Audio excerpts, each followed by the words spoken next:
Le désespoir a une odeur particulière. Pour William Hawthorne, duc d'Ashbourne, il sentait le cuir bon marché d'une voiture, le champagne éventé d'une salle de bal et le poids mécanique écrasant d'une montre à gousset. Il avait exactement 42 minutes pour trouver une épouse. Sinon, il perdrait sa demeure ancestrale au profit d'un cousin dont le seul talent était d'élever des furets. La romance était totalement hors de question. Il n'avait pas besoin d'un mariage d'amour. Il avait besoin d'une signature. Et il était sur le point de la trouver, caché derrière 3 mètres de lourd velours poussiéreux. Le bal des Pembroke était une affaire étouffante. C'était le point culminant de la saison londonienne. La salle de bal était une mer de soie tourbillonnante, de rires étudiés et de l'odeur âcre et écœurante du parfum de jasmin. Pour n'importe qui d'autre, c'était une célébration de la jeunesse et de la richesse. Pour William Hawthorne, c'était un marché à la viande avec 1 heure de fermeture. Il se tenait près du bord de la piste de danse, la mâchoire si serrée que ses dents lui faisaient mal. Il sortit la montre en or de son gilet. 23h18. 42 minutes avant son 30e anniversaire. 42 minutes avant que la clause inflexible du testament de son défunt père ne prenne effet. S'il restait célibataire jusqu'aux 12 coups de minuit de sa 30e année, le domaine d'Ashbourne, la fortune non grevée du titre, et même le toit au-dessus de la tête de sa mère, serait transféré à son cousin, Richard. Richard, un homme qui avait un jour perdu un héritage familial dans un Paris d'ivrogne, et qui gardait actuellement une 12aine de furets dans sa chambre à la campagne. Rien que cette pensée donnait la nausée à William. William referma la montre d'un coup sec. Le clic métallique fut englouti par le crescendo du quatuor à cordes. Il n'avait pas le temps d'être prudent. Il n'avait pas le temps de courtiser, de flatter ou de jouer au jeu fastidieux exigé d'un duc. Il avait besoin d'une femme qui soit vivante, célibataire et prête à signer son nom sur une licence spéciale. À l'arrière d'une voiture où son avocat attendait en ce moment même, transpirant sur une pile de parchemins légaux, il balaya la pièce du regard. Lady Georgiana. Non, elle voudrait de la poésie. Elle voudrait qu'il remarque la nuance spécifique de son ruban. Mademoiselle Penelope Hartford. Elle s'évanouirait s'il lui demandait de sortir sans chaperon, et encore moins de s'enfuir dans une voiture dans le noir. Chaque visage qu'il voyait appartenait à une jeune fille entraînée à s'attendre à un conte de fées. Elle voulait un grand mariage à Saint-Georges. Elle voulait un duc qui leur tiendrait la main dans le parc. William n'avait rien à offrir qu'un titre et un manoir froid et vide. C'était un homme vidé par des années passées à gérer les dettes de son père. Un homme qui voyait le mariage comme un piège qu'il avait réussi à éviter, jusqu'à ce que les mâchoires du piège se referment sur sa cheville. Il se détourna des danseurs, passant une main lourde sur son visage. La chaleur de la pièce devenait insupportable. Le bruit lui râpait le crâne. Il avait besoin d'air.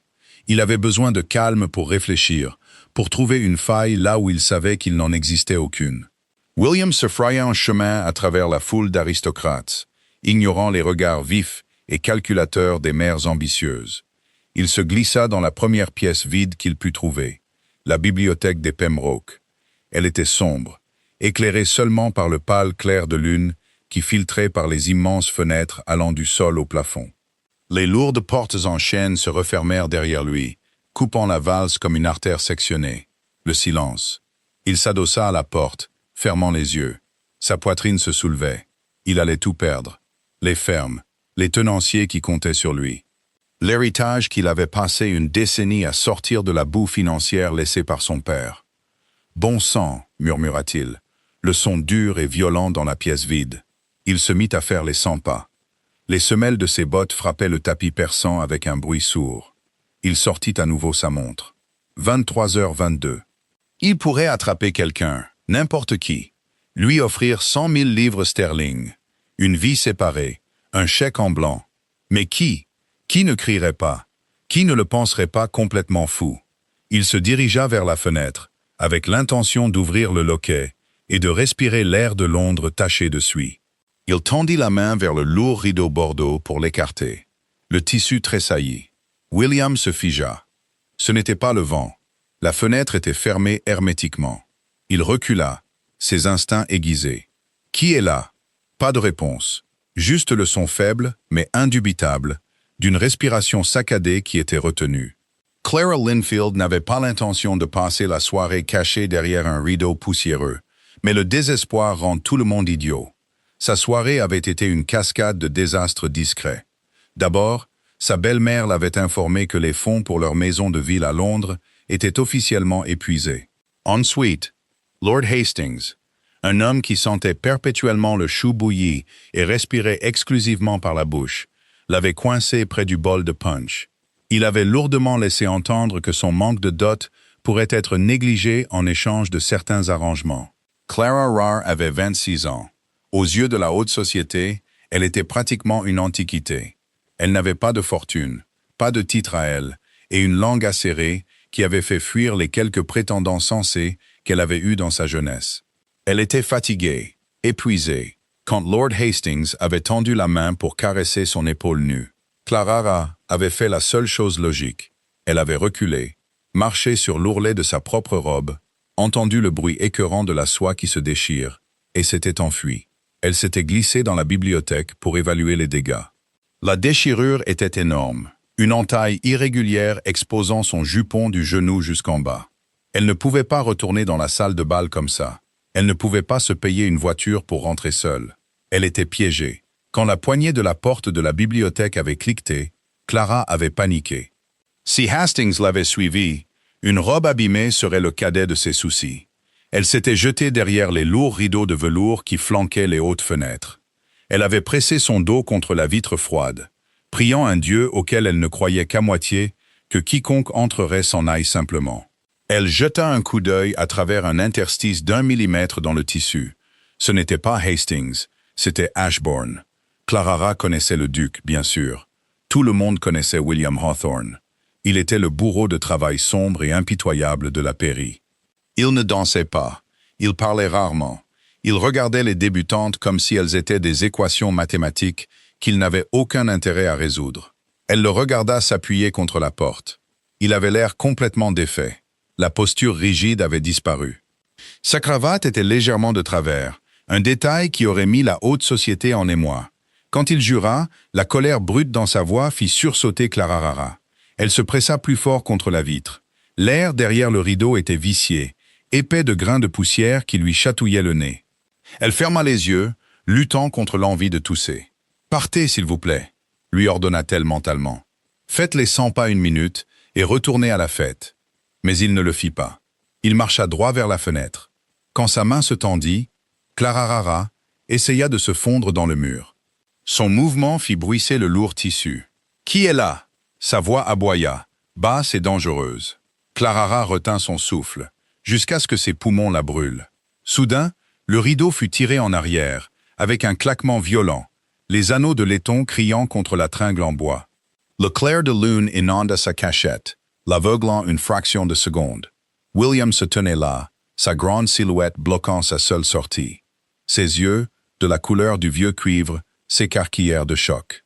Clara Rahr le dévisagea. Elle ne cria pas, elle ne s'évanouit pas. Elle le regarda simplement, parfaitement consciente de la poussière sur son nez et du tissu déchiré qui s'amoncelait à ses pieds. « Que diable faites-vous là ?» demanda-t-il, laissant tomber le rideau, comme s'il l'avait brûlé. Clara Rahr déglutit difficilement, relevant le menton. « Je pourrais vous poser la même question, votre grâce, bien que j'imagine que faire les 100 pas et jurer soit un passe-temps régulier pour un duc. » William la fixa, observant son apparence froissée. « Vous écoutiez aux portes. Je me cachais, » le corrigea-t-elle, sortant prudemment de l'alcôve.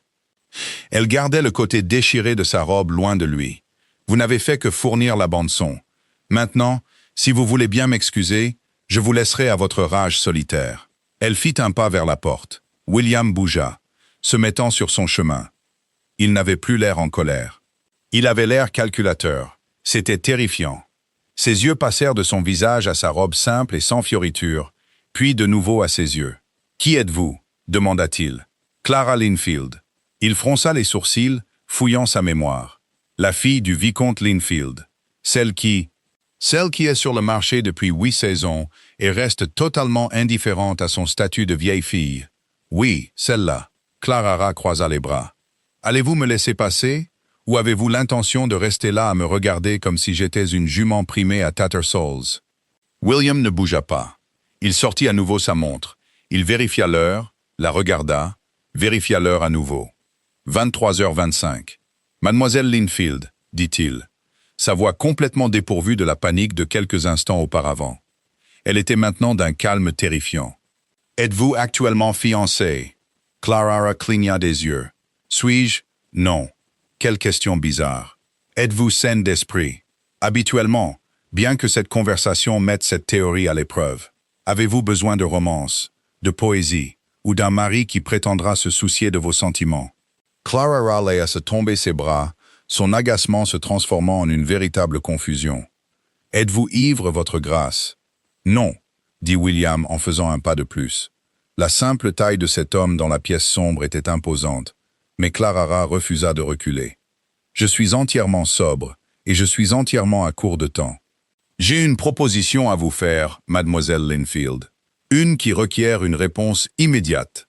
Clara le fixa. Les faibles notes d'une valse filtraient à travers les lourdes portes en chêne, un contraste surréaliste avec l'énergie intense et suffocante qui émanait de l'homme en face d'elle. Une proposition, répéta-t-elle lentement. Si c'est une proposition indécente, Ashbourne, vous avez profondément mal jugé mon caractère et ma valeur sur le marché. Ce n'est pas indécent, dit William sèchement. C'est hautement légal, douloureusement même. Il passa une main dans ses cheveux sombres, riant sa raie sévère. J'ai besoin d'une épouse, ce soir, avant minuit. Clara laissa échapper un petit rire involontaire. Il est 11 heures. Je suis conscient de l'heure. Il s'approcha, baissant la voix. Si je ne suis pas légalement marié aux 12 coups de minuit, je perds tout. Mon domaine, ma fortune, les fermes des tenanciers, tout va à un cousin qui le ruinera en 15 jours. Mon avocat est dehors dans ma voiture avec une licence spéciale. Il a le pouvoir de lier le contrat. Tout ce qui me manque, c'est la mariée. Clara cessa de respirer. Elle le regarda dans les yeux. Il n'y avait pas d'humour là, pas de moquerie, seulement un désespoir brut et saignant qu'il luttait désespérément pour dissimuler derrière un masque d'aristocratie. « Pourquoi moi ?» demanda-t-elle doucement. « Parce que vous êtes là, » répondit-il avec une honnêteté brutale. « Parce que vous êtes assez âgé pour ne pas nourrir d'illusions stupides sur l'amour. Parce que vous vous cachez derrière un rideau à un bal, ce qui suggère que vous évitez quelqu'un ou quelque chose. Ce qui signifie que vous êtes également désespéré. » C'était comme une gifle froide et précise.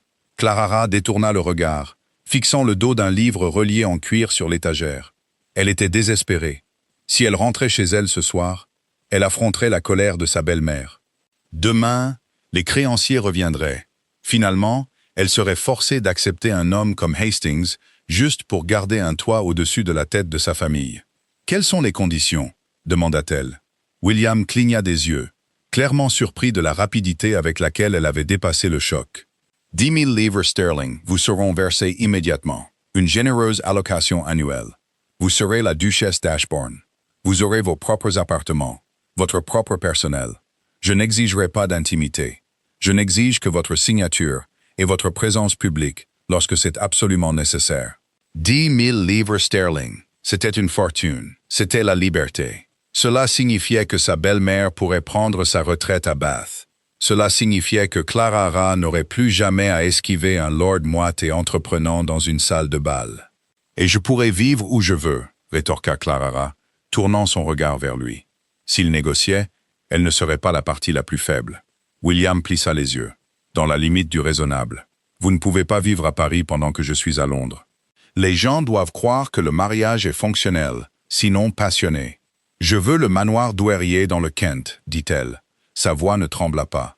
Je veux l'accès à la bibliothèque du domaine principal, et je veux qu'il soit écrit que les dettes de ma famille seront réglées dès demain matin. » William la fixa. Pendant une fraction de seconde, le coin de sa bouche se releva. Ce n'était pas un sourire, pas exactement, mais c'était la reconnaissance d'un prédateur par un autre. « D'accord, » dit-il. « Juste comme ça. Je n'ai pas le temps de marchander pour le Kent, mademoiselle Linfield. » Il sortit la montre. 23h29. Nous avons 31 minutes. Si nous sortons par la porte latérale maintenant, nous pouvons atteindre la voiture en 5 minutes. Monsieur Finch aura besoin de 10 minutes pour traiter les papiers. Cela laisse une marge d'erreur confortable. Clara baissa les yeux sur sa robe déchirée. Je ne suis guère habillé pour un mariage. Vous portez une robe, c'est la seule exigence. William lui tendit la main. Elle était grande, sans amour, et entièrement stable. Avons-nous un accord, Clara?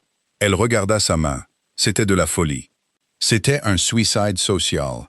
C'était l'abandon complet de la vie qu'elle était censée mener. Mais la vie qu'elle était censée mener était misérable. Clara posa sa main dans la sienne. Sa poigne était chaude et ferme, un point d'ancrage physique dans un moment de pure chute libre. « Nous avons un accord. »« Et William, dit-elle. »« Bien, dit-il en se tournant vers la lourde porte latérale qui menait au jardin. Il ne lâcha pas sa main. « Maintenant courez. » Ils se glissèrent dans l'air frais de la nuit, juste au moment où l'horloge de grand-père dans le hall commençait à sonner la demi-heure. L'herbe humide trempa instantanément les pantoufles de Clara, la boue froide tirant sur son ourlet déchiré. Mais elle s'en fichait. Elle remonta ses jupes de sa main libre, égalant ses longues foulées frénétiques à travers la pelouse assombrie. La voiture attendait au bord des grilles en fer, une forme noire contre le brouillard. William ouvrit la porte d'un coup sec. À l'intérieur, un petit homme à lunettes était penché sur un bureau d'écriture portable, plissant les yeux à la lumière d'une seule lampe à huile. Il sursauta quand William poussa Clara à l'intérieur, grimpant juste derrière elle. « Monsieur Finch », haleta William en claquant la portière. « Voici la future duchesse d'Ashbourne. Donnez-moi la plume. » Finch cligna des yeux en regardant Clara, observant ses cheveux en désordre et sa robe déchirée, puis regarda le duc. « Oui, l'encre est à peine mélangée. Mélangez-la plus vite, Finch, ou je vous noierai dedans. » Clara s'adossa contre les coussins, la poitrine haletante, écoutant le grattement de la plume et le tic-tac lourd et synchronisé de la montre à gousset du duc et de son propre cœur qui battait la chamade. La voiture s'arrêta brutalement. La tête de Clara heurta les coussins de velours, ses dents claquant. En face d'elle, William ne broncha pas. Il était assis, rigide, une ombre parmi les ombres. Le seul son dans l'espace exigu était le tic-tac métallique et rythmé de sa montre à gousset. Puis, au loin, roulant sur les toits d'ardoise de Londres, vint le son lourd et lugubre de Saint-Paul. 1, 2, 3. William ferma les yeux. La tension qui quittait ses épaules était si profonde qu'elle était presque audible. Il appuya sa tête contre la paroi de la voiture. Le lourd soupir qu'il exhala sentait légèrement le brandy et l'épuisement pur. 12. Ils étaient mariés. Monsieur Finch, coincé dans le coin, les genoux touchant presque son menton, souffla soigneusement sur la licence fraîchement signée. « C'est fait, votre grâce. L'heure est enregistrée. » Les témoins du coin de la rue ont été payés et renvoyés. Le domaine d'Ashbourne reste sécurisé. « Merci, Finch, » dit William. Sa voix était rauque. Il n'ouvrit pas les yeux. « Apportez ceci au registre à la première heure. Si mon cousin Richard tente de déposer une plainte, montrez-lui l'encre. S'il discute, montrez-lui la porte. » Clara baissa les yeux sur ses mains. Ses jointures étaient blanches. Son pouce était maculé d'encre noire. La réalité des 40 dernières minutes s'abattait sur elle comme une couverture de laine humide. Elle était entrée au bal des Pembroke, une vieille fille avec une robe abîmée et une montagne de dettes familiales. Elle en sortait duchesse. Cela ne ressemblait pas à une victoire. C'était comme si elle avait simplement échangé une cage contre une autre, légèrement plus grande et beaucoup plus riche. William ouvrit enfin les yeux et la regarda. L'adrénaline qui avait alimenté leur course effrénée à travers la pelouse avait disparu, laissant derrière elle le silence gêné et béant de deux étrangers qui venaient de lier leur vie sur un coup de tête. « Ma résidence londonienne est sur Grosvenor Square, » dit-il, son ton revenant au registre froid et pragmatique qu'elle avait entendu pour la première fois dans la bibliothèque. « Le personnel est réduit au minimum, mais ils vous prépareront une chambre. Demain, je ferai préparer les fonds de règlement pour votre belle-mère. Il faudra lui annoncer la nouvelle en douceur, nota Clara, enlevant un brin d'herbe de son ourlet déchiré. Ou plutôt, elle aura besoin de voir le chèque de banque avant de décider si elle doit feindre une pamoison ou louer mon ingéniosité. Un souffle sec et sans humour s'échappa du nez de William. J'enverrai Finch. Il est immunisé contre les femmes qui s'évanouissent. Il s'occupe principalement de droit des successions. Comme c'est romantique. Nous n'avons pas convenu de romance, madame. Non, nous avons convenu de la solvabilité. Clara leva le menton, rencontrant son regard uniformément dans la pénombre. « Mais j'attends de la courtoisie, William. Je suis votre femme, pas l'une de vos fermières. Je ne serai pas géré. » L'utilisation de son prénom flottait dans l'air entre eux. Il la fixa, ses yeux de cuivre évaluant, mesurant. Il était habitué à ce que les gens s'en remettent à lui. Il était habitué à ce que son titre agisse comme un bouclier contre les répliques. Clara n'avait aucune intention de s'en remettre à lui. Elle avait vendu son avenir. Elle n'avait pas vendu sa colonne vertébrale. « La courtoisie », répéta William, avec un léger signe de concession. « Très bien, vous l'aurez. » La voiture cahotait sur les pavés, le silence revenant, plus épais cette fois. Quand ils s'arrêtèrent enfin devant l'imposante façade d'Ashbourne House, aucune lumière ne brillait aux fenêtres. Elle se dressait, sombre et monolithique, contre le ciel d'avant l'aube. William l'aida à descendre sur le trottoir. Sa prise était totalement impersonnelle. Il déverrouilla lui-même la lourde porte d'entrée, évitant d'avoir à réveiller un valet de pied endormi.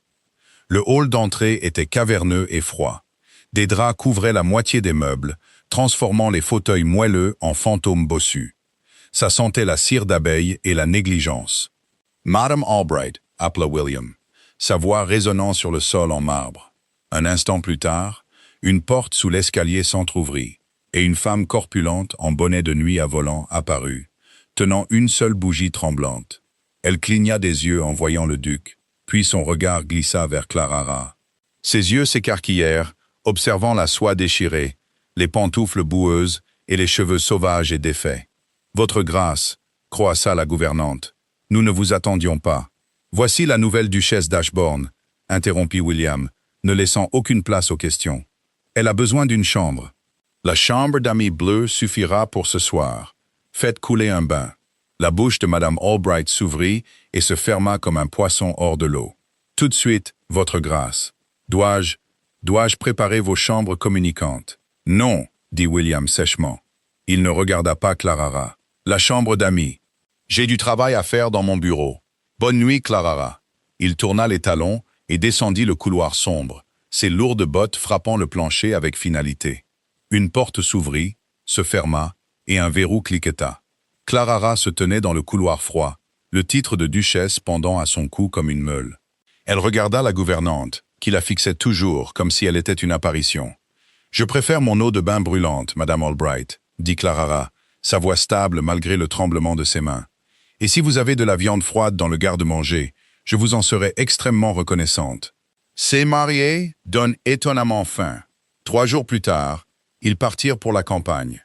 Le voyage jusqu'à Ashbourne Hall dans le Yorkshire fut une épreuve épuisante de 2 jours.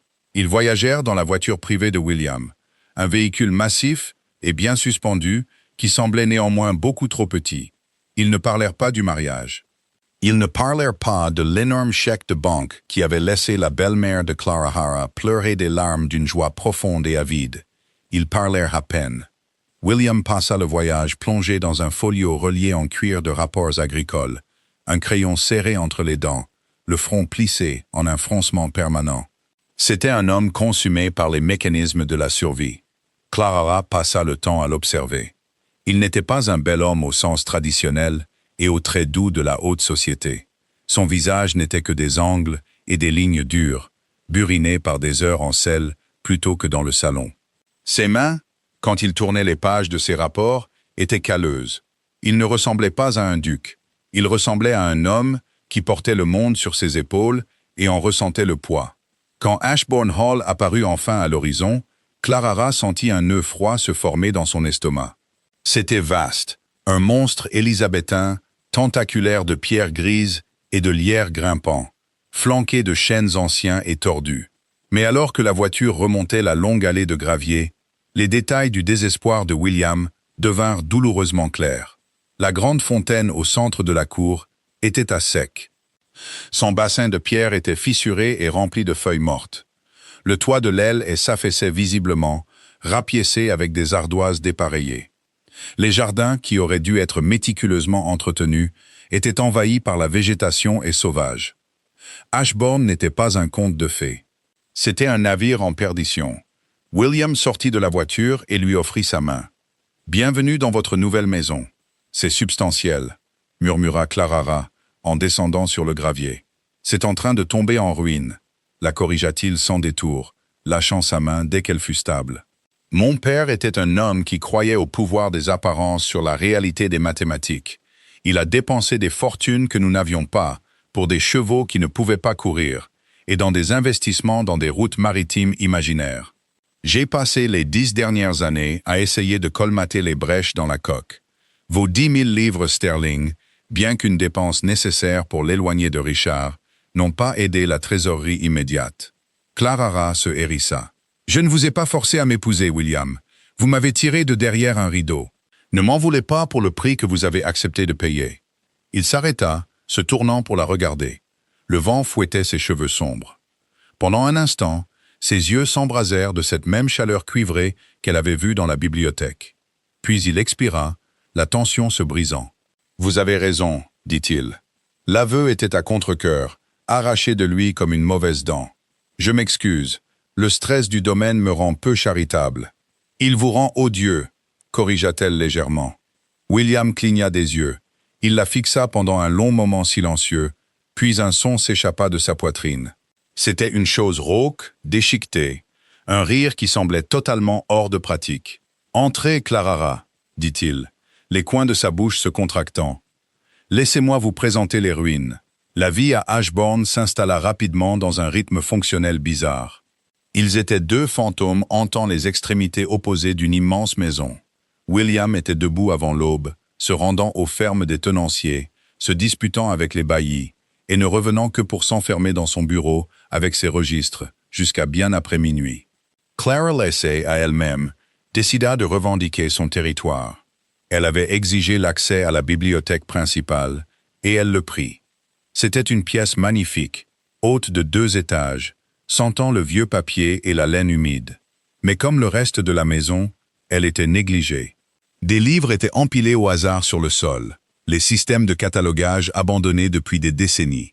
Elle demanda un bureau, un feu, et la gouvernante en chef, Madame Higgins, une femme entièrement faite d'angles vifs et de tabliers empesés. « J'ai l'intention d'inventorier cette pièce, » dit Clara à la gouvernante le 4e matin, essuyant une tache de poussière de sa joue. « J'aurai besoin de 3 valets de pied robustes, d'un approvisionnement constant de thé fort et d'un registre à moi. » Madame Higgins renifla. « Le duc n'aime pas que la bibliothèque soit dérangée, votre grâce. Le duc est actuellement en train de se disputer avec un éleveur de moutons dans la vallée inférieure et ne saura pas qu'elle est dérangée avant qu'elle ne soit déjà réparée, » répondit Clara, se retournant vers une pile de volumes en ruine. 3 valets de pied, Madame Higgins. Avant midi, à la fin de la 2e semaine, Clara avait transformé le niveau inférieur. Les livres étaient classés. Les lourds rideaux de velours étaient tirés pour laisser entrer le pâle soleil du Yorkshire. Elle avait créé un sanctuaire. C'est tard un mardi soir que son sanctuaire fut violé. Clara était perchée sur la plus haute marche d'une échelle roulante, luttant pour coincer une énorme histoire de l'Empire romain, reliée en cuir sur une étagère élevée. Le livre était incroyablement lourd, sa prise glissait. « Vous allez vous rompre le cou. » Clara sursauta, le livre glissant dangereusement dans ses mains. Elle baissa les yeux. William se tenait dans l'embrasure de la porte. Il avait l'air épuisé. Sa cravate avait disparu. Son col était ouvert, révélant un aperçu de peau pâle et des poils sombres de sa poitrine. Des labous étaient collés à ses bottes d'équitation. Il entra dans la pièce, s'arrêtant au pied de l'échelle. Il regarda autour de lui, observant le sol dégagé, les étagères organisées, le feu qui flambait dans l'âtre. « Vous avez été occupé, » nota-t-il. « J'avais besoin d'un projet. Vous réformer semblait totalement impossible, alors je me suis contenté des livres. » Elle grogna, poussant l'histoire romaine une dernière fois. Elle refusa de bouger. « Lâchez », ordonna doucement William. « Je peux m'en occuper, Clara. Lâchez. » Il tendit la main, ses grandes mains encadrant les siennes sur le dos du livre. La chaleur soudaine de sa peau contre ses jointures froides lui coupa le souffle. C'était la première fois qu'ils se touchaient depuis qu'il l'avait aidé à descendre de la voiture à Londres. Elle recula sur l'étroit barreau, relâchant le livre. William prit le poids facilement, le glissant dans l'espace avec un bruit sourd satisfaisant. Il ne recula pas immédiatement. Il se tenait au pied de l'échelle, la regardant. La lumière du feu attrapait les angles durs de son visage, les adoucissant, transformant ses yeux en bronze en fusion. « Merci, dit-elle, sa voix bien trop basse pour l'immense pièce. « De rien, murmura-t-il. Il recula, le charme se rompant, le lourd manteau du duc se réinstallant sur ses épaules. « Je suis venu vous informer que nous avons des invités qui arrivent demain, le magistrat local et sa femme. Nous devons endurer un dîner. » Clarara hocha la tête, descendant prudemment de l'échelle. « Une apparition publique, les termes de notre arrangement. »« Précisément, » dit William, sa voix sèche. Il se tourna vers la porte. « Portez quelque chose de digne d'une duchesse. Je vous verrai à 8 heures. » Il sortit, laissant l'odeur de la pluie, du cheval et du savon âpre flotter dans l'air derrière lui. Clarara se tenait près du feu, ses doigts effleurant les jointures qu'il avait touchées, réalisant avec une soudaine terreur que l'arrangement allait être bien plus compliqué qu'elle ne l'avait prévu. Le dîner avec le magistrat avait été un exercice épuisant de fiction polie. Clarara avait porté une robe d'un bleu saphir profond, achetée avec une fraction de son règlement, et avait souri jusqu'à ce que sa mâchoire lui fasse mal. William avait joué le rôle du mari stoïque, mais attentif, tirant sa chaise et lui offrant les meilleurs morceaux de rôti de mouton. Ils avaient complètement trompé le magistrat. Ils ne s'étaient pas trompés l'un l'autre. Dans les semaines qui suivirent, le froid de l'automne s'installa dans le Yorkshire. La maison devint pleine de courants d'air. Pour combattre le froid, Clarara abandonna l'habitude de prendre son thé du soir dans la caverne résonnante de la salle à manger formelle. Au lieu de cela, elle commença à apporter son plateau dans le bureau de William. Elle ne demanda pas la permission. Elle entra simplement un soir, posa sa tasse de thé sur la petite table près du feu rugissant, se blottit dans un fauteuil à oreilles avec un livre et l'ignora. William avait levé les yeux de ses registres, sa plume suspendue en l'air, complètement décontenancé par l'invasion. Il l'avait fixé pendant 1 minute entière. Clara Jar n'avait pas levé les yeux de sa page. Finalement, il grogna, baissa la tête et retourna à ses chiffres. C'était devenu une routine. Chaque soir à 9 heures, elle entrait. Il travaillait. Elle lisait. Le silence entre eux, initialement crépitant de la tension gênante de leur contrat, commença lentement à s'adoucir. Il perdit ses arêtes vives. Il devint un espace partagé, une tranchée tranquille, où ils se retiraient tous les deux des exigences incessantes du domaine et du personnel. Clarara commença à remarquer des choses. Elle remarqua que William se frottait la tempe gauche lorsque les rendements céréaliers étaient faibles. Elle remarqua qu'il buvait son brandy sec, mais seulement un verre par nuit. Elle remarqua que lorsqu'il lisait les rapports de ses avocats à Londres, des rapports concernant les menaces juridiques mesquines de son cousin Richard, un muscle de sa mâchoire tressautait frénétiquement. Elle observait ce muscle précis tressauter un jeudi soir pluvieux de novembre. Le vent hurlait contre les fenêtres du bureau, faisant vibrer les vitres dans leur cadre en plomb. William fixait le même morceau de parchemin depuis 20 minutes. Le feu se mourait, projetant de longues ombres vacillantes sur son visage. Clara marqua sa page et mit son livre de côté. Elle se leva, prit le tisonnier en fer et se dirigea vers l'âtre pour remuer les braises. « Il conteste les droits sur le bois à la limite sud », dit soudain William. Sa voix était rauque, grattant le silence de la pièce. Clarara s'arrêta, le tisonnier reposant dans les braises. C'était la première fois qu'il lui parlait des affaires du domaine sans y être invité. « Richard » demanda-t-elle. « Oui. » William laissa tomber le parchemin sur son bureau et passa ses 2 mains sur son visage, pressant les talons de ses paumes dans ses yeux. « Il prétend que mon père les lui a promis dans une lettre qu'il ne peut commodément pas produire, mais qu'il a l'intention de traîner devant les tribunaux de la chancellerie pour me saigner en frais de justice. » Clarara posa le tisonnier et se tourna pour lui faire face. Il avait l'air complètement vaincu.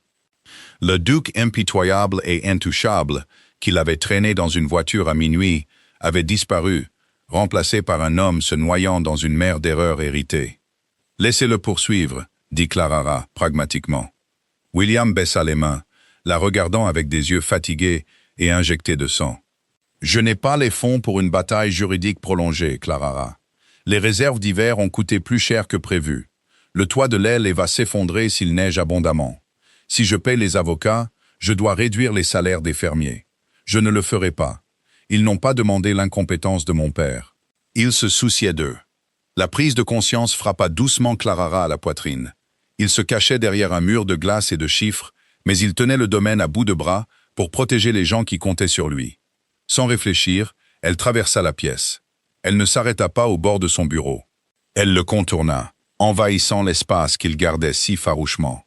William se tendit, reculant légèrement sa chaise à son approche. Clara ramassa la lettre de Richard. Elle parcourut l'écriture élégante et bouclée. Ce n'est que du bluff, William. Il n'a aucune preuve. Il compte sur votre peur de la pauvreté pour forcer un règlement. Si vous capitulez, il trouvera une autre lettre le mois prochain, réclamant les droits sur la rivière. Vous ne connaissez pas Richard. Je connais les tyrans, rétorqua Clara, jetant la lettre sur le bureau. Elle le regarda.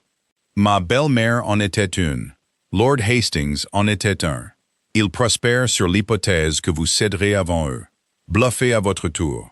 Et s'ils ne bluffent pas, alors nous vendrons l'argenterie de la salle à manger pour payer les avocats, dit-elle simplement. Elle est laide de toute façon, monstrueusement ornée. Je la déteste depuis mon arrivée. William la fixa. Le silence dans la pièce s'étira, lourd et épais, ponctué seulement par la pluie qui s'abattait contre la vitre. Il la regarda non pas comme une commodité, non pas comme une signature sur un document, mais comme une personne. « Vous vendriez l'argenterie d'Ashbourne, murmura-t-il, la voix basse. Je vendrai aussi les statues du jardin. Celle d'Apollon a le nez ébréché. Le coin de sa bouche se contracta. L'épuisement dans ses yeux se dissipa, remplacé par quelque chose de plus vif, de bien plus dangereux. Il tendit la main. Clara se figea. Sa main, grande et chaude, s'enroula autour de son poignet.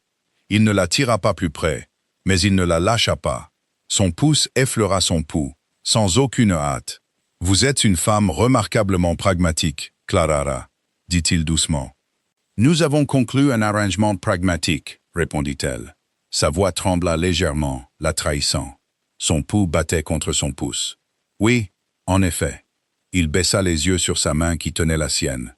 Le contact physique était électrique, brûlant le froid de la pièce. La frontière qu'ils avaient si soigneusement construite se fissurait. Le mortier s'effritait sous le poids d'une intimité partagée et silencieuse qu'il n'avait pas anticipée. William libéra lentement son poignet. Ses doigts s'attardèrent une fraction de seconde avant qu'il ne retire sa main, la posant lourdement sur le bureau. « Allez vous coucher, Clara, dit-il, la voix soudainement épaisse, détournant son regard d'elle pour le reporter sur le registre. Il est tard. Clara recula d'un pas, le fantôme de son contact brûlant encore sa peau. Elle ne dit pas bonne nuit. Elle se tourna simplement et quitta le bureau, le bruit de la pluie masquant les battements frénétiques et chaotiques de son cœur. L'arrangement n'était plus une transaction commerciale. C'était un piège, et elle y était entrée de son plein gré. Décembre n'arriva pas dans le Yorkshire. Il l'envahit. La neige commença un mardi, un mur blanc incessant et violent qui enterra l'allée de gravier et étouffa les chênes anciens. Le jeudi, la température avait chuté, gelant l'eau dans les bassines en porcelaine des chambres non chauffées. La grande maison gémissait sous le poids de la glace. Clara dormait d'un sommeil agité. Le vent qui hurlait dans les cheminées ressemblait à un animal mourant. Elle avait pris l'habitude de porter des bas de laine au lit et de s'enfouir sous 3 couches de lourdes couettes. Mais le froid humide d'Ashbourne Hall s'infiltrait jusqu'à la moelle. À exactement 2 heures du matin, le vent hurlant fut violemment interrompu par un son semblable à un coup de canon. Clara se redressa d'un coup. Le son se répercuta à travers le plancher, suivi immédiatement par un horrible bruit de déchirement soutenu. Du bois qui se fend, de la pierre qui grince contre la pierre, et enfin un bruit sourd et sec qui fit vibrer les tasses de thé sur sa table de toilette. Elle ne cria pas. Elle rejeta les couvertures, ses pieds nus heurtant le plancher glacé. Elle attrapa sa lourde robe de chambre en laine, y glissa les bras et sortit en courant dans le couloir. La maison était complètement sombre, mais l'air était épais d'une poussière étouffante et poudreuse. Elle avait le goût de vieux plâtre et de siècles de saleté emprisonnée. « William !» cria-t-elle, toussant alors que la poussière lui prenait la gorge. Des portes s'ouvraient dans le couloir. Des voix paniquées résonnaient depuis l'escalier de service. Clara bouscula une femme de chambre terrifiée, tenant une bougie tremblante, et courut vers l'aile est, la section de la maison au toit affaissé. Elle heurta les portes qui séparaient la maison principale des galeries plus anciennes.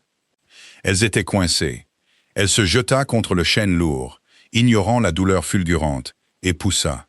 La porte céda. La galerie avait disparu. Là où se trouvait autrefois un long couloir de portraits d'ancêtres, il y avait maintenant un trou béant et déchiqueté ouvert sur le blizzard. Le toit s'était complètement effondré, entraînant d'énormes poutres de chêne et des tonnes d'ardoises qui s'écrasaient sur le sol en dessous. La neige tourbillonnait déjà dans les décombres, recouvrant les débris d'une couche blanche, immaculée et moqueuse. « William !» cria de nouveau Clarara, la panique brute lui perçant enfin la poitrine. « Restez en arrière !» rugit une voix depuis l'obscurité en dessous. Clarara tomba à genoux au bord du plancher fracturé, scrutant la ruine caverneuse de ce qui était autrefois le petit salon. À travers la neige et la poussière tourbillonnante, elle vit le faible faisceau erratique d'une lanterne. William était là-dessous. Il était jusqu'aux genoux dans l'ardoise brisée et le bois cassé, sa chemise de nuit collée à son dos par la neige et la sueur. Il tirait frénétiquement un énorme morceau de débris d'un canapé écrasé. « Oh, Mali !» beugla William par-dessus le vent, s'adressant au régisseur du domaine qui glissait vers lui sur le tas de décombres. « Vérifiez les caves inférieures. Assurez-vous qu'aucun des garçons de cuisine ne dormait près des fours. » Clarara n'hésita pas. Elle se releva et se tourna vers le groupe de domestiques terrifiés qui planaient dans l'embrasure de la porte derrière elle. « Vous, dit-elle en désignant le chef des valets de pied, allumez toutes les lanternes dans le hall principal. Madame Higgins, j'ai besoin d'eau chaude, de bandages et de toutes les couvertures de rechange de la maison apportées immédiatement à la bibliothèque. Bougez. » Sa voix était un coup de fouet. La panique dans les yeux des domestiques se brisa, remplacée par le simple réflexe d'obéir à un ordre absolu. Ils se dispersèrent. Clarava se retourna vers la ruine. L'escalier menant en bas était partiellement effondré, la rampe suspendue par une seule barre de fer. Elle attrapa ses lourdes jupes, les remonta au-dessus de ses genoux et commença à descendre dans l'obscurité glaciale. « Clara, bon sang, remontez !» cria William en l'apercevant descendre. « Taisez-vous et dites-moi où tirer !» cria-t-elle en retour, ses pieds nus glissant sur une plaque de glace. Elle toucha le rez-de-chaussée, ignorant la piqûre vive d'un éclat d'ardoise qui traversait son bas de laine. Elle pataugeait dans les décombres jusqu'à l'endroit où William luttait avec une solive de plafond brisée. De près, il avait l'air terrifiant. Ses mains étaient à vif et saignaient. Ses jointures étaient écorchées jusqu'à l'os à force de fouiller dans les décombres. Son visage était couvert d'une épaisse pâte de poussière de plâtre et de sueur. « Il n'y a personne là-dessous » haleta-t-il, la poitrine soulevée, en laissant finalement tomber la poutre. Elle heurta le sol avec un bruit sourd et lourd. Les quartiers des domestiques sont entièrement vides. C'est juste la structure. Il regarda la dévastation. La tempête s'engouffrait par le toit. 10 ans de son travail acharné. 10 ans à gratter des centimes et à se priver de tout confort pour maintenir la maison debout gisaient en un tas pulvérisé à ses pieds. Ses épaules s'affaissèrent. Ce n'était pas un épuisement physique, c'était un effondrement spirituel total. Le combat s'était vidé de lui, laissant un homme creux debout dans la neige glaciale. « C'est fini », murmura-t-il. Le vent faillit emporter les mots, mais Clarara les entendit. Elle marcha sur la pierre brisée et le saisit par les bras. Sa peau était glaciale. Il frissonnait violemment, bien qu'il ne semblât pas le remarquer. « C'est un toit, William, » dit-elle, sa voix farouchement stable. Elle le secoua, le forçant à détourner le regard des décombres pour la regarder dans les yeux. « C'est du bois et de la pierre. Personne n'est mort. Maintenant, rentrez avant de mourir de froid et de me laisser veuve. » Il cligna des yeux, le cuivre de ses yeux ternes et sans concentration. « Je ne peux pas réparer ça. Je n'ai pas l'argent. Nous nous soucierons du registre demain. Ce soir, nous survivons à la glace. » Elle tira lourdement sur son bras. « Marchez !» Elle le conduisit à moitié, le traîna à moitié hors de la ruine et monta l'escalier de service. Au moment où ils atteignirent la bibliothèque principale, Madame Higgins avait allumé un feu rugissant dans l'immense âtre et une pile de couvertures de laine épaisse attendait sur le canapé en cuir. « Laissez-nous » dit Clara à la gouvernante. Quand les lourdes portes se refermèrent, Clara poussa William sur le canapé. Il s'assit, rigide, fixant les flammes d'un air absent. Il tremblait si fort que ses dents claquaient de manière audible. Clara attrapa une bassine d'eau tiède et un linge. Elle s'agenouilla sur le sol entre ses genoux. « Donnez-moi vos mains » ordonna-t-elle doucement. Il ne bougea pas. Elle tendit la main, prenant ses poignets, et tirant doucement ses mains meurtries vers elle. Les coupures étaient profondes, remplies de terre et de gravier. Elle trempa le linge dans l'eau tiède et commença à nettoyer les plaies. L'eau piquait. William tressaillit, un sifflement aigu s'échappant de ses dents, mais il ne se retira pas. Clara travailla en silence. Les seuls sons dans la pièce étaient le crépitement du feu et le hurlement lointain et étouffé de la tempête à l'extérieur. Elle lava soigneusement le sang, inspectant ses jointures, pressant un bandage propre contre la coupure la plus profonde de sa paume. Quand elle eut fini, elle ne lâcha pas ses mains. Elle les tenait dans les siennes, ses pouces traçant lentement la peau non blessée de ses poignets. « Nous allons vendre la maison de Londres », dit Clara. Les mots tombèrent dans la pièce silencieuse comme des pierres dans un étang calme. William baissa enfin les yeux sur elle. « Quoi ? Grosvenor Square » répéta-t-elle, levant les yeux pour rencontrer son regard. « Nous n'en avons pas besoin. Nous méprisons la saison. Je n'ai aucune envie de parader dans une salle de bal, et vous non plus. Nous vendons la maison. Nous vendons les meubles. Nous vendons l'argenterie d'Ashbourne. Vous ne pouvez pas, dit-il d'une voix rauque. La maison de Londres est statue qu'il me reste. Si je la vends, la haute société saura que je suis ruiné. Richard sentira le sang dans l'eau et déposera immédiatement sa plainte en chancellerie. Laissez-les savoir, dit Clara, sa voix se durcissant. Laissez Richard poursuivre en justice. Laissez-le gaspiller sa fortune en avocat pendant que nous utilisons l'argent du domaine de Londres pour mettre un toit sur nos têtes. Le statut est une illusion, William. Ceci, elle serra ses mains saignantes. Ceci est la réalité. Je ne gèlerai pas dans le Yorkshire juste pour qu'une douzaine de personnes à Londres puissent prétendre vous respecter. William la fixa. La lumière du feu vacillait sur son visage, soulignant la saleté sur sa joue, l'enchevêtrement sauvage de ses cheveux, et le fer absolu et incassable dans ses yeux. « Vous avez épousé un duc, dit-il doucement, les mots empreints d'un amer dégoût de soi. Vous avez négocié une vie de confort. Je vous ai amené dans un tombeau en décomposition, et maintenant vous proposez de le dépouiller jusqu'à l'os pour me sauver. J'ai négocié pour la survie, le corrigea Clara. Et j'ai survécu à mes circonstances. Maintenant, je m'assure que nous survivions aux vôtres. » Le silence qui suivit était lourd, dépouillé de toutes les défenses polies qu'ils avaient construites au cours des 3 derniers mois. William regarda la femme agenouillée sur le sol devant lui. Ce n'était pas une aristocrate jouant à la pauvreté. C'était une femme qui comprenait les mathématiques brutales et exactes du monde. Elle ne voulait pas de poésie. Elle voulait un toit. La prise de conscience le frappa avec la force d'un coup physique.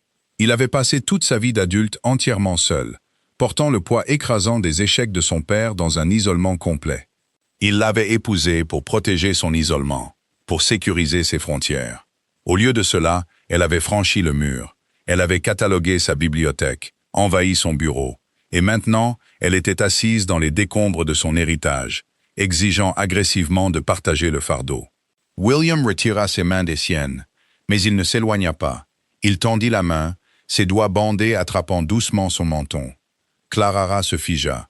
L'air dans la pièce changea soudainement, l'oxygène se consumant, laissant une tension électrique épaisse qui fit se hérisser les poils de sa nuque. « Pourquoi faites-vous cela » demanda-t-il, sa voix un raclement bas et rauque dans la pièce silencieuse. « Vous avez votre règlement, vous avez votre indépendance.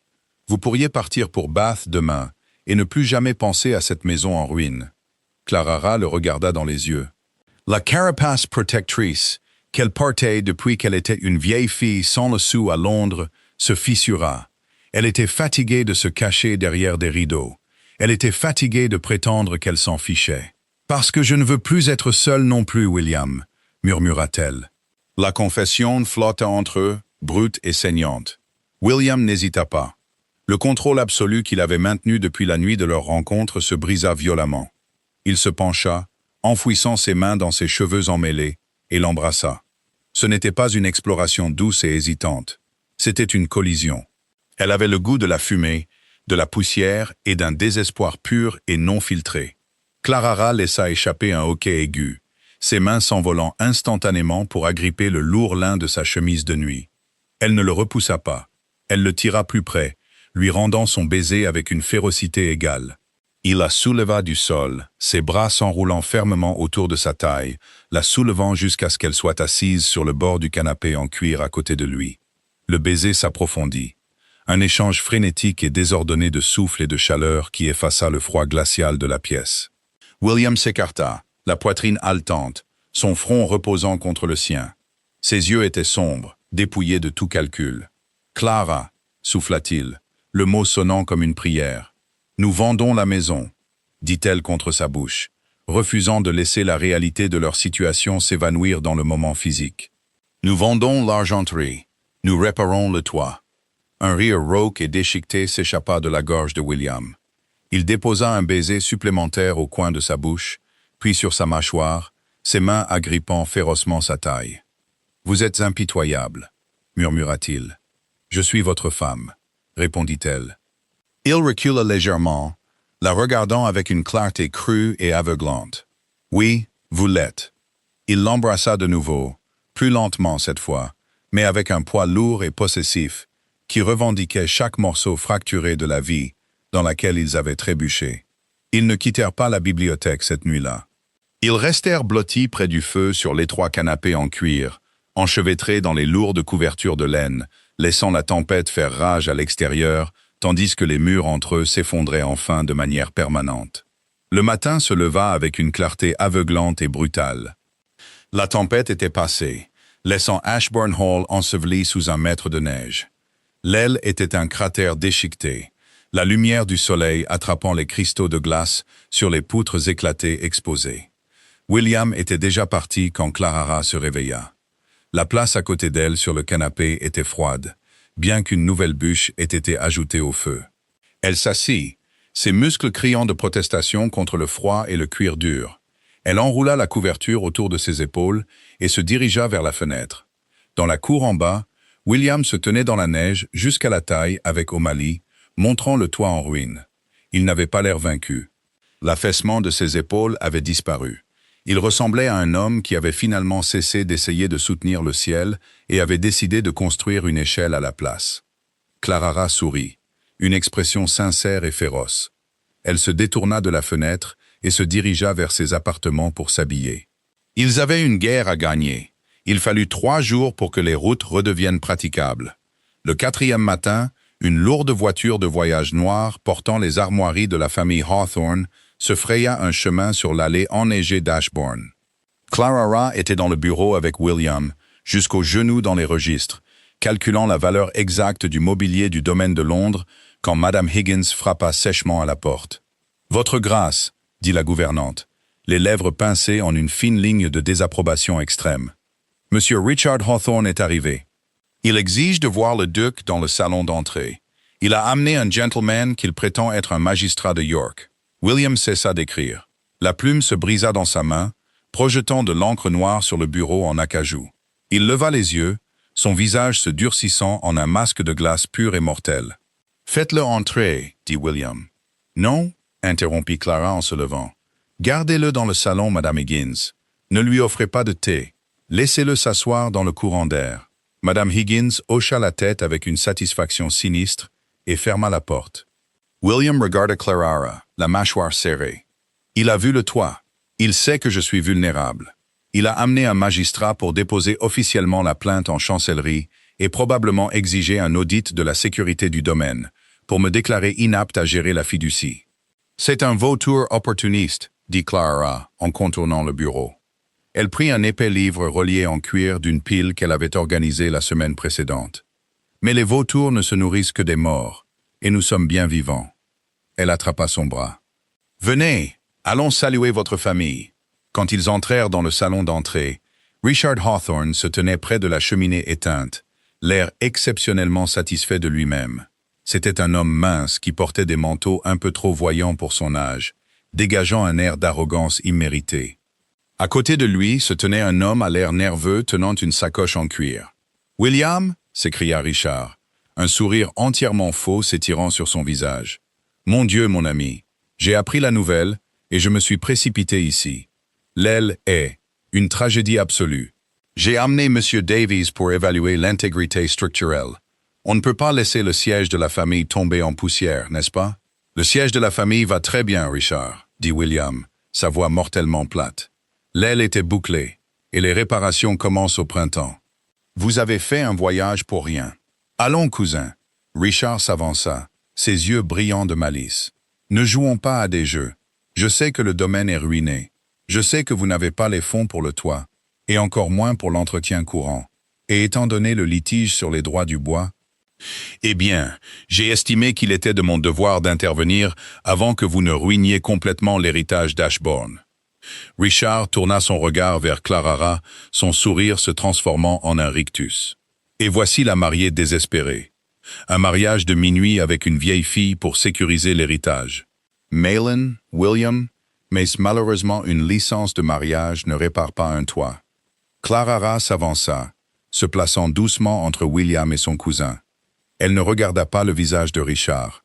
Elle regarda ses bottes. « De la boue sur les tapis, Monsieur Hawthorne. Quelle incroyable vulgarité de votre part. » Richard cligna des yeux, déstabilisé. « Je vous demande pardon? J'ai dit que vous mettez de la boue sur mes tapis. » Clara leva les yeux, son regard le clouant sur place comme un spécimen sur une planche. « Et vous êtes sur une propriété privée. Le duc ne vous a pas invité. »« J'ai le droit légal d'être ici. » rétorqua Richard, le visage rougeoyant. « J'ai une revendication sur le bois du Sud, et étant donné l'état de cette maison, j'ai l'intention de demander au tribunal le contrôle total des actifs non grevés. Vous avez l'intention de commettre une fraude, » le corrigea doucement Clara. Elle leva le livre relié en cuir qu'elle avait apporté du bureau. « Savez-vous ce que c'est, Monsieur Hawthorne? C'est le registre personnel du défunt duc de l'année 1815, l'année exacte où vous prétendez qu'il a écrit cette lettre, vous promettant les droits sur le bois. » Le rictus de Richard disparut. Il jeta un regard nerveux au magistrat. Et alors? Le défunt duc était un terrible homme d'affaires, mais il était incroyablement vaniteux, dit Clara en ouvrant le livre. Il a méticuleusement enregistré chaque morceau de papier à lettres qu'il a acheté. En 1815, il utilisait exclusivement du papier pressé par une firme de Londres qui a fait faillite en 1816. Le papier portait un filigrane très spécifique. Elle referma le livre d'un coup sec. « William m'a montré votre lettre la semaine dernière, Richard. Le papier sur lequel elle est écrite provient d'une papeterie d'Édimbourg, une papeterie qui n'a commencé sa production qu'en 1820, 5 ans après que le défunt duc l'ait supposément écrite. » Le silence s'abattit sur le salon. Le magistrat, M. Davies, parut soudain incroyablement malade. Il s'écarta distinctement de Richard. Le visage de Richard passa du rouge à un blanc maladif. « Vous mentez, vous bluffez. Je suis la duchesse d'Ashbourne, » dit Clara, sa voix tombant à un registre glacial et dangereux. « Je ne bluffe pas. Si vous déposez cette plainte en chancellerie, non seulement je contre-attaquerai pour harcèlement, mais je présenterai ce registre et la lettre au magistrat de Londres et je vous ferai accuser de faux. Vous n'hériterez pas du bois, Richard. Vous hériterez d'une cellule à Newgate. » Elle s'approcha de lui. « Vous retirerez votre plainte. Vous quitterez le Yorkshire. Et si jamais vous remettez les pieds sur ces propriétés, je ferai abattre vos chevaux par le garde-chasse. Me comprenez-vous? » Richard regarda au-delà d'elle vers William, implorant silencieusement un sursis. William se tenait droit, les mains jointes derrière le dos, regardant sa femme avec une expression d'admiration profonde et non masquée. « Vous avez entendu la duchesse ?» dit doucement William. Dehors. Richard ne dit pas un mot de plus. Il tourna les talons, attrapa son chapeau et sortit presque en courant de la pièce. Le magistrat terrifié se dépêchant juste derrière lui. La lourde porte d'entrée claqua, résonnant dans la maison froide et vaste. William et Clara se tenaient dans le salon. Le silence, cette fois, n'était ni lourd ni tendu. Il était propre. William laissa échapper un long et lent soupir. Il baissa les yeux sur ses bottes, puis se dirigea vers Clara. Il prit le lourd registre de ses mains, le jeta sur une chaise voisine et encadra son visage de ses mains. « Vous êtes magnifique, » dit-il, la voix rauque d'émotion. « Je suis pragmatique, » corrigea-t-elle. Mais le sourire féroce était de retour sur son visage. « Je vous ai dit que je déteste les tyrans. » William rit, le son fort et clair dans la pièce poussiéreuse. Il la serra contre sa poitrine, enfouissant son visage dans son cou, la tenant comme si elle était la seule chose solide dans un monde en ruine. Et elle l'était. Ils n'eurent pas une fin de conte de fées. Le toit avait encore besoin d'être réparé. La maison de Londres serait vendue la semaine suivante. L'argenterie vendue aux enchères aux plus offrants pour payer l'ardoise et le bois. Ils passeraient le reste de leur vie à se disputer sur des registres, à gérer les rotations de culture et à lutter contre la lente décomposition de l'ancienne maison. Mais alors que William embrassait sa femme dans le salon plein de courants d'air de leur maison en ruine et magnifique, il savait qu'il avait conclu la meilleure affaire de sa vie. Il était parti à la recherche d'une signature pour sauver son domaine, et il avait trouvé la seule femme assez forte pour le sauver lui. Merci beaucoup d'avoir suivi le parcours de William et Clara. Si vous avez aimé voir cette duchesse féroce et pragmatique prendre les choses en main et sauver la situation sans la moindre once de conte de fées, s'il vous plaît, mettez un pouce bleu. Ça aide vraiment la chaîne à se développer. Vous voulez discuter de la brillante manœuvre de Clara pour abattre Richard? Laissez un commentaire ci-dessous et n'oubliez pas de partager cette vidéo avec vos amis fans de drames historiques. Si vous voulez plus d'histoires d'amour réalistes et profondément humaines, n'oubliez pas de vous abonner et d'activer les notifications pour ne jamais manquer une nouvelle vidéo.